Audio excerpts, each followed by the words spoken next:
how's it going? I'm Zero. I'm DK. And I'm Rizzo, and today on Anime Reaction, we watched the 6th episode of Keijo!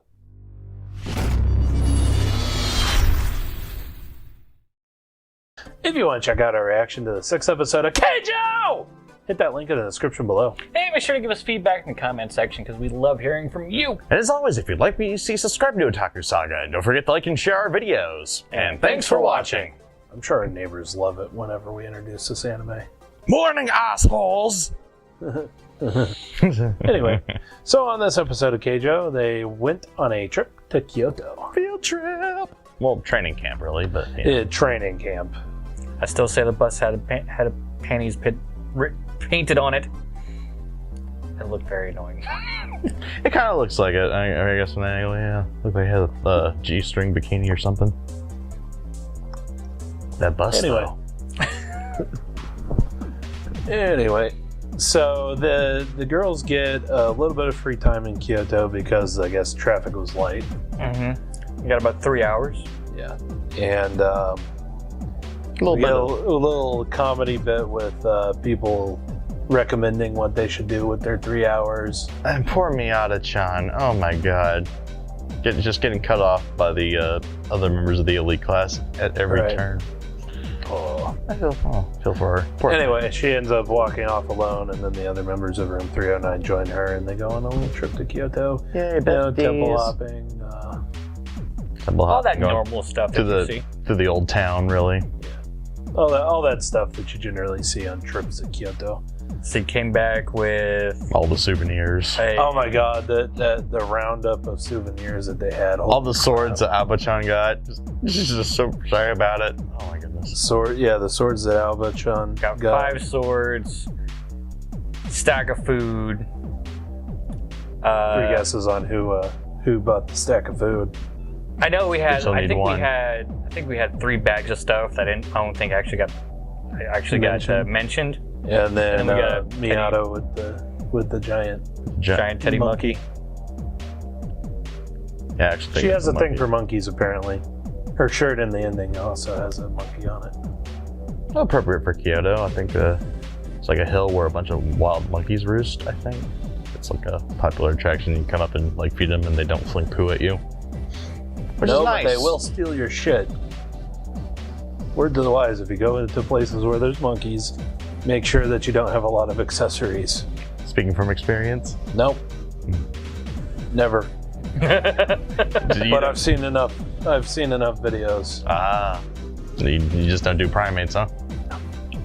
But Alba with the 5 katanas. I'm pretty sure that they were all broken. Yeah, that's kind of a traditional. Yeah. It's kind of a traditional souvenir to get, boken or shinai. Yeah. But still amusing. Very amusing, especially since she has them all tucked into the back of her. In a really nice arrangement too. Yeah. Anyway, so after their stuff is confiscated by the teacher, including the food, which the teacher eats, minus the monkey. Minus the monkey. The monkey stuck around. Yeah. Basically, they're brought to the hotel that they stay at, and they're told that they're going to be split up into the 3 different styles. Yeah. And so Nozomi is split away from the rest of the 309 because she's put into the infighters. Makes sense. I mean, her big attack involves, getting up close and personal. Yeah. Yeah. And so she's put in a room with Katone, Kawaii, and Mio. And Tits McGee. Still calling bullshit on that. The cheap one. The cheap one, yes. Yeah, we got a nice little, warm up run. Good old PT. Before that, we got an intro to another character, Usami. I only remember her first name because the whole rabbit thing. The rabbit, yeah, and one of Mio's groupies. Yeah. Lesbotron, activate. Lesbotron. And she's all jealous because Mio hangs all over Nozomi and gropes titties. Who wouldn't? Well, I know that she wouldn't do that. I know that Mio wouldn't do that to her. Yeah. Miss Justice. But anyway, so then we get a warm-up run, and the whole elite class is passed by a random runner who happens to be dressed like an old lady. So they try to keep up with her, and every time that they speed up, she speeds up more. With the appropriate, scooter engine revving sound effect. Right. Again, another win for the comedic use of everyday sound effects in this anime. First, the actual machine gun sounds of the butt Gatling attack, and now, when the old lady runs faster, like a motorcycle revving up, But it is revealed that it is not an old lady. It is, in fact, the missile woman of Kyoto, or as Nozomi puts, the polar bear woman of Kyoto. And she's one of the top Keijo players. I mean, like, Ujime Sensei, I can understand where she got her nickname from, but yeah, I don't know. Don't know where Nozomi's head's going with this one. Yeah. Maybe the hair because it turns white at the tips, but yeah, I don't know. Anyway, it's revealed that she will be the teacher for the M fighters. And that the whole camp gets to train with active professionals. Yeah. A very rare privilege. Yeah, we're introduced to two professionals who probably don't mean anything. Probably not. To the series. Which, I mean, I said this during the reaction, but, having that opportunity is really cool. Well, yeah. You actually see it a lot with NFL players. A lot of times they'll go back to their hometowns and run camps. Actually, that is true.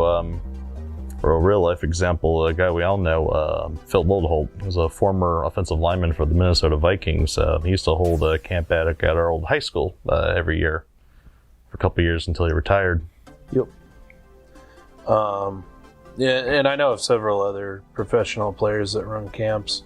I know there's a bunch of guys who run camps up in the northeastern part of the Bay Area. So. Anyway, so that's kind of what it reminds me of, but yeah. So basically, Shirayuki, the Missile Woman of Kyoto, reminds me of Koro Sensei. Which is just another further thing that this anime reminds me of Assassination Classroom, because the character designs are very similar to Assassination Classroom. With the heavier outlines. Yeah. Also that hair. Yeah. So basically her personality is Koro Sensei, like pretty much. She's very meticulous, she's very tough, but she's also very caring. She's not as perverted as Koro Sensei, though. Not as perverted. That remains to be seen. Okay. Also, she does have that slight sense of condescending. Just a wee bit of egotist. Yeah, just a little bit, but and then her hair reminds me of Itona. Itona. Basically, Koro Sensei's brother, the kid with the tentacles for hair or whatever.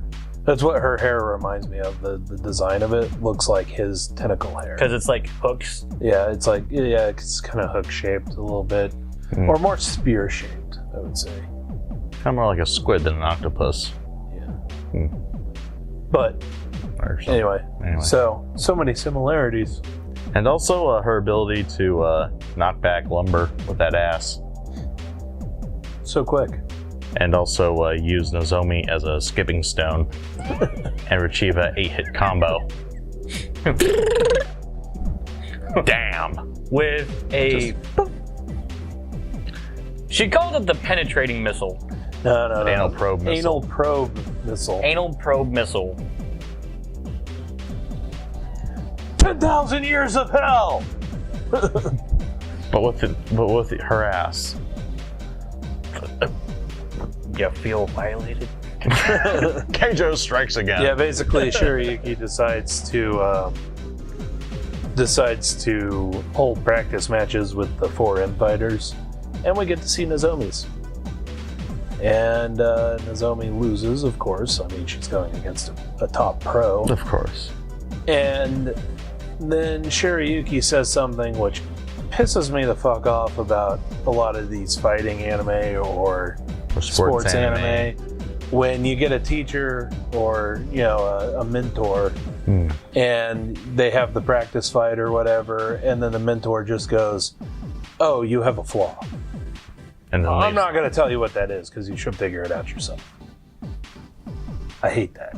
I hate that trope. I fucking hate that trope so much. Now, on the in-between, we had a little discussion about this, and there was an episode of Rocket Kishi. I forgot the name again. Icky, after going through his first bout in the tournament, decided, you know, people start coming into him for training, and he's like, okay, fine, whatever. Which he shouldn't have done. Agreed. But one in specific came up to him and asked for training, and so when she asked him, or when he goes to coach her, he positions her. Yeah, basically he finds flaws in her form and he repositions her and teaches her how to do it right. Yeah. Which is what a real coach should do. Yeah, true to life, because a lot of times you don't have a whole lot of time to drill in technique into someone. Well, I mean, we've all been a part of sports. Yep. Yeah. How many times have your coaches taught you the proper technique? When an issue comes up, it's addressed immediately. Exactly. I mean, in the middle of the drill, and then in the case of football, then you run the play again until you get it right. Yeah. So. Or even like individual drills for football, like you'll run a drill, and then they'll be like, okay, this was wrong, and this was wrong. This is how you do it correctly. Now let me see you run it again.